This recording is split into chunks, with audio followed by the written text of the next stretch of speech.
কথা কইছ আমি প্রায় আধা ঘন্টা ধরে আমি বাসবের তলে আসছিলাম খারিয়ে আয় যাস কে তুই কোনো মায়ের সন্তান যেন তালিমের মতো অকৃতজ্ঞ বেয়াদব এবং চরিত্রহীন না হয় এটাই আমাদের আশা তারার জীবন নিয়ে তালিমের কোনো অধিকার নেই ছিনিমিনি খেলার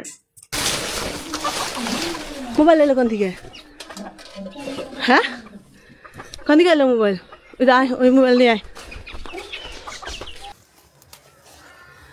গেছা তুই একবার গেছা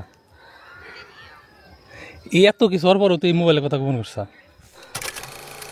হ্যালো ভিউয়ার্স আসসালামু আলাইকুম welcome back to my channel আজকের ভিডিওতে আমরা আলোচনা করব তারার বর্তমান লাইফ সম্পর্কে যেটা সালাম ভাই তার ভিডিওতে প্রকাশ করেছেন আমি সালাম ভাইয়ের ভিডিও অনুযায়ী কথা বলার চেষ্টা করব এর বেশি আমি কিছু বলতে যাব না যেহেতু সালাম ভাইয়ের ভিডিওর মাধ্যমে এবং ভিলেজ লাইফ উইথ শম্পা এই চ্যানেল দুইটার মাধ্যমে আমরা কিন্তু তারা সম্পর্কে জানতে পেরেছিলাম দর্শকদের ধারণা কখনো মিথ্যা হতে পারে না এটার প্রমাণ কিন্তু আবারও তারা দিয়ে দিল তারা এবং তালিম সম্পর্কে অনেক দর্শকই কিন্তু বুঝতে পেরেছিল আরো 2 বছর আগ থেকে আর এই সম্পর্কের বয়সও কিন্তু 2 বছর কিন্তু কম সময় না এই 2 বছরে তারা এবং তালিমের সম্পর্কটা অনেক দূর যেটাকে জল গড়িয়ে গেছে বলা হয় সেটাই কিন্তু হয়েছে যতটুকু সালাম ভাইয়ের কথা শুনে আমরা বুঝতে পেরেছি তারার লাইফ সম্পর্কে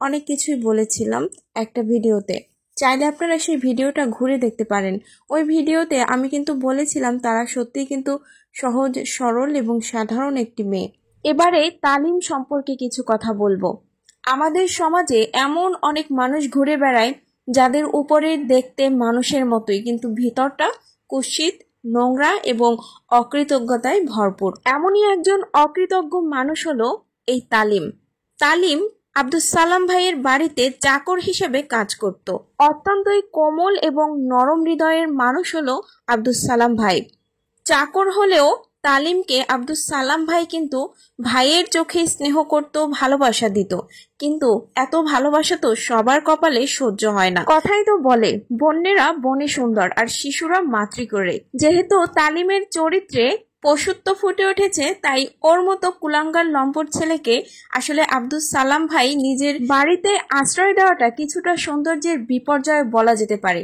কারণ যার যেখানে থাকার কথা তাকে সেখানে রাখাই ভালো এবং এতেই সবারই মঙ্গল আমি ভিডিওতে বলেছিলাম যে তারা কিশোরী বয়সের একটা মেয়ে তারাকে আমি আগেও পছন্দ করতাম এখনো করি এই মেয়েটার জন্য আমার বড্ড বেশি মায়া হয় এখনো হচ্ছে এখন আরো অনেক বেশি পরিমাণে হচ্ছে একটা মেয়ের লাইফে এমন ঘটনা ঘটলে সেই মেয়েটা মানসিকভাবে কতটা ভেঙে যায় সেটা হয়তো তারাকে না দেখলে বুঝতেই পারতাম না দর্শকদের উদ্দেশ্যে একটা কথা বলবো যেহেতু তারার লাইফে এমন একটা ঘটনা ঘটে গেছে আর তারা সবার পরিচিত মুখ ওকে সোশ্যাল মিডিয়ায় অনেকেই চেনে তাই আমি আপনাদের অনুরোধ করব তারাকে সাপোর্ট করার জন্য এবং সালাম ভাই এবং শম্পা আপুর ভিডিওতে আপনারা যে কমেন্টগুলো করবেন তাতে এমন কোনো কমেন্ট করবেন না যাতে এই কমেন্টের মাধ্যমে তারা অনেক বেশি কষ্ট পায় এবং মানসিকভাবে আরো বেশি ভেঙে পড়ে কারণ একটা মেয়ের লাইফে এমন কিছু হলে অনেক সময় সেই মেয়েটা ডিপ্রেশনে চলে গিয়ে অন্য কিছু করে ফেলে যেটা আমি ভিডিওতে বলতে চাচ্ছি না আপনারা হয়তো যারা বুঝদার তারা সবাই বুঝে গেছেন কি বোঝাতে চেয়েছি তারা প্রসঙ্গে এখন একটা কথাই আপনাদের বোঝানোর আছে সেটা হচ্ছে তারা কিশোরী বয়সের মেয়ে এই বয়সের মেয়েরা জীবনের সিদ্ধান্তগুলো ছেলে বা মেয়ে যেটাই বলো না কেন জীবনের সিদ্ধান্তগুলো নিতে বড়ই ভুল করে আর একটা ভুল সারা জীবনের কান্না হয়তো তারা অনেক বড় একটা ভুল করে ফেলেছে কিন্তু এই ভুলটা তারার করার উচিত হয়নি যেহেতু শম্পা আপু এবং আব্দুল সালাম ভাই তারাকে প্রচুর পরিমাণে সাপোর্ট করেছে এবং যে জায়গায় তারা গিয়েছে সেই জায়গায় না যাওয়ার জন্য তারাকে অনেকবার বুঝিয়েছে কিন্তু কথায় বলে না পীড়িতের পেতনিও ভালো যদি মনে ধরে তারার অবস্থা তেমনই হয়েছে তারা যদি বুঝতে পারতো যে ওর কত সুন্দর একটা উজ্জ্বল ভবিষ্যৎ আছে ওকে বিয়ে করার জন্য কত মানুষ কত ভালো ভালো ফ্যামিলির ছেলেরা পর্যন্ত পাগল ছিল সেটা যদি তারা সঠিকভাবে উপলব্ধি করতে পারত তাহলে কখনোই তালিমের প্রেমে পড়তো না তারা তালিমকে এতটাই ভালোবেসে ফেলেছিল যে নিজের জীবনের কতটুকু যে ক্ষতি হচ্ছে সেটা বিবেচনা করতে পারতো না এ কারণে বারবারই সালাম ভাইয়ের বাড়ি থেকে সে চলে যেত। আর এটা কার অনুপ্রেরণায় হতো সেটা তো সালাম ভাই প্রকাশ করেছেনই। যেহেতু আব্দুল সালাম ভাইয়ের বাড়িতে চারপাশে সিসি ক্যামেরা দিয়ে ভরপুর এবং প্রত্যেকটা জায়গায় জায়গায় সিসি ক্যামেরা লাগানো, তাই তালিম খুব ভালো মতোই বুঝতে পেরেছিল এখানে বসে তারাকে ঘায়েল করা সম্ভব না। তাই তারাকে অনুপ্রেরণা দেয় তার বৃদ্ধ নানি যে বাড়িতে তারা অনেক আগে থাকতো ছোটবেলায়, সেই বাড়িতে চলে যাওয়ার জন্য। তালিম তো তারাকে ভোগ করতে চেয়েছিল, তাই তালিমের শর্ত ছিল অনেক বেশি, কিন্তু তারার শর্ত খুব একটা ছিল না, কারণ তারা তার সরল মন দিয়ে তালিমকে ভালোবেসেছিল।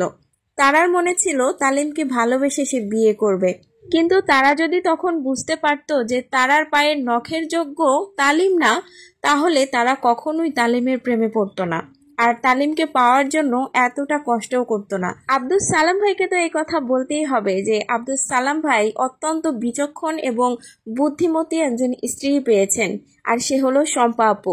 শম্পা আপু অত্যন্ত ম্যাচিওর মানুষ হওয়ার কারণে তারার আচরণগুলোর যে পরিবর্তন হয়েছিল, অর্থাৎ অস্বাভাবিক আচরণ যে করেছিল তারা, যেটা আসলে মেনে নেওয়ার মতো না, তখনই শম্পা আপুর মাথায় আসে যে আসলে তারার হয়তো কিছু একটা হয়েছে, নয়তো তারা প্রেম করে।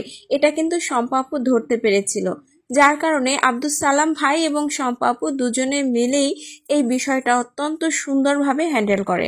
শম্পা আপু এবং আব্দুল সালাম ভাই তারাকে ফোন চালাতে নিষেধ করে, কিন্তু গোপনে গোপনে তারা কিন্তু ফোন চালায়।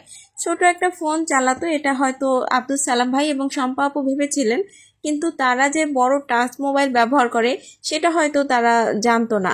যখনই তারার সেই টাচ মোবাইলটা শম্পা আপু এবং আব্দুল সালাম ভাইয়ের হাতে পড়ে এবং এই ফোনটা ঘাটাঘাটি করে তারা বুঝতে পারে আসলে এখানে তারার কোনো দোষই নেই, তারা আবেগের বশে ভুলবশত তালিমের ফাঁদে পা দিয়েছিল। তালিম তার উদ্দেশ্য হাসিল করার পরে তারার আর ফোন ধরে না। তারা ফোন দিলে ফোন নাম্বার বন্ধ পায়, যদি কখনো খোলা থাকে ফোন নাম্বার, তখন আবার তারার কল পেয়ে সেই ফোন নাম্বার অফ করে দেয়। এভাবেই মানসিকভাবে নির্যাতন করতে থাকে তারাকে।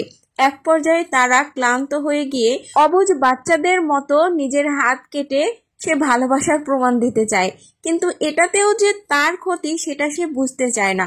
আপনারা কি কেউ খেয়াল করেছেন তারার মুখের দিকে তাকিয়ে ওর শরীর কতটা শুকিয়ে গেছে টেনশনে? যে হাসির জন্য কোটি কোটি দর্শক তারার ভক্ত ছিল, সেই সুন্দর হাসিটা এখন মলিন হয়ে গেছে। তারার মুখে সেই সুন্দর হাসিটা এখন আর দেখা যায় না, খুঁজে পাওয়া যায় না তারার সেই সরলতাকে। মাঝে মাঝে তারার মুখে যে হাসিটা দেখা যায় সেটা কিন্তু আগের মতো চাঁদের মতো ঝলমল করে না, সেই চাঁদের উপর আবছা একটা কালো ছায়া পড়ে গেছে, অর্থাৎ অভিনয় করে হাসছে, সেটা কিন্তু বোঝা যায়। তারা মেয়েটা এখন বড্ড বেশি অসহায়, যেটা আব্দুল সালাম ভাই কিন্তু বুঝতে পেরেছেন। তাই তো তিনি বললেন যে এখন যদি আমি তারার পাশে না দাঁড়াই তাহলে কে ওর পাশে দাঁড়াবে, কারণ তারার পাশে দাঁড়ানোর মতো তো আর কেউ নেই। যেহেতু বড় ভাইয়ের দায়িত্ব নিয়েছে, তাই আব্দুল সালাম ভাই তারার পাশে সবসময় আছেন এবং থাকবে, এটাই কিন্তু আমরা আশা করি। আব্দুল সালাম ভাইয়ের অবস্থা এখন এমন হয়েছে যে তিনি আসলে অনেক কিছুই শেয়ার করতে চাচ্ছেন কিন্তু পারছেন না, কিছু বাধ্যবাধকতার জন্য। তিনি লিখে দিয়েছেন পিন করে তার কমেন্ট সেকশনে। চলুন একটু কমেন্টটা পড়ি। তারা ছোট আর খুব সহজ সরল মেয়ে, তালিম ওর এই সরলতাকে পুঁজি করে ওকে আমাদের থেকে পরিকল্পিতভাবে দূরে সরিয়ে দেওয়ার চেষ্টা করে। তারার অনেক বড় একটা ক্ষতি করেছে। তারা গত কোরবানির ঈদের আগে থেকে আর আমাদের বাড়িতে থাকে না, তাই ও কি করে সেটা আমাদের পক্ষে সবসময় জানা সম্ভব না। আর আমাদের সাথে না থাকার সুযোগে ও তারার ক্ষতি করে এখন পালিয়ে বেরোচ্ছে। প্রমাণ সহ বিস্তারিত অন্য একদিন শেয়ার করব।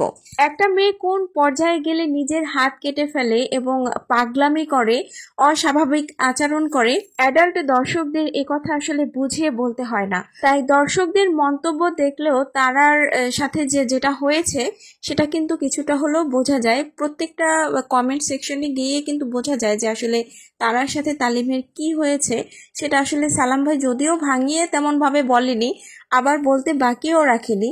এরপর ভেঙে লিখতে বা বলতে গেলে হয়তো লেখার এবং কথার মাধুর্য থাকবে না, সেটা হয়তো সালাম ভাই বুঝতে পেরেই সবকিছু ক্লিয়ার করছেন না। যেহেতু শম্পা আপু এবং সালাম ভাইকে আমরা সবাই অনেক বেশি পছন্দ করি, তাই তাদের উদ্দেশ্যে একটি কথাই বলবো, আয়াতকে দেখে রাখার জন্য কারণ এই ধরনের ক্রাইমে সবসময় ছোট বাচ্চাদের হাতিয়ার হিসেবে ব্যবহার করা হয়। তাই আয়াতকে দেখে শুনে রাখার জন্য আমার একান্তই অনুরোধ থাকবে। এবং সেই সাথে তারার জন্য শেষ একটা কথা, জীবনের একটি ভুলের জন্য জীবন কিন্তু থেমে থাকে না। জীবনের সামনে এগিয়ে যেতে হবে। তোমার পাশে সবাই আছে, সকল দর্শক আছে। তালিম যেটা করেছে সেটা যেন ভবিষ্যতে কেউ আর করতে না পারে তোমার সাথে, সে বিষয়ে তোমাকে সচেতন হতে হবে, পড়াশোনা করতে হবে, জীবনে মানুষের মতো মানুষ হতে হবে, আব্দুল সালাম ভাই এবং শম্পাপুর কথা শুনতে হবে। বিপদ আসলে আপন মানুষ চেনা যায়। তারা হয়তো এখন আপন মানুষকে সেটা হয়তো বুঝতে পেরেছো যে তোমার পাশে আব্দুল সালাম ভাই এবং শম্পাপু ছাড়া আর কেউ নেই। যেই তালিমকে তুমি এতটা ভালোবাসা দিয়েছো, তালিমের জন্য নিজের সর্বস্ব দিয়ে দিয়েছো, সেই তালিম আজকে তোমাকে ধোঁকা দিয়েছে। তাই আব্দুল সালাম ভাই এবং শম্পাপু যা বলবে সেই অনুযায়ী তোমাকে এখন থেকে চলতে হবে, তাহলেই তোমার মঙ্গল এবং কল্যাণ হবে। এরপরও যদি আব্দুল সালাম ভাই এবং শম্পাপুর সাথে তুমি বেয়াদবি করো এবং তাদের কথা না শোনো, তাহলে আসলে তোমার জীবনে অন্ধকার ছাড়া আর কিছুই বাকি থাকবে না। দর্শক, আমি আমার মতামত জানিয়েছি এবং আমার পরামর্শ আমি যতটুকু পেরেছি তারাকে দিয়েছি। আপনারাও কমেন্ট সেকশনে তারার জন্য সুন্দর সুন্দর মতামত দিবেন এবং তারার জন্য ভবিষ্যৎটা উজ্জ্বল হয়। একটি ভুলের জন্য মানুষের জীবন থেমে থাকে না, এই রিলেটেড কমেন্ট করে যাবেন। আমরা চাই না যে কোনো একটি ভুলের কারণে একটা সুন্দর ফুটন্ত গোলাপ চিরজীবনের জন্য ঝরে পড়ে যাক। দর্শক, ভিডিওটি আর বড় করছি না, এখানেই শেষ করছি। Thank you for watching this video. Please like, share and subscribe.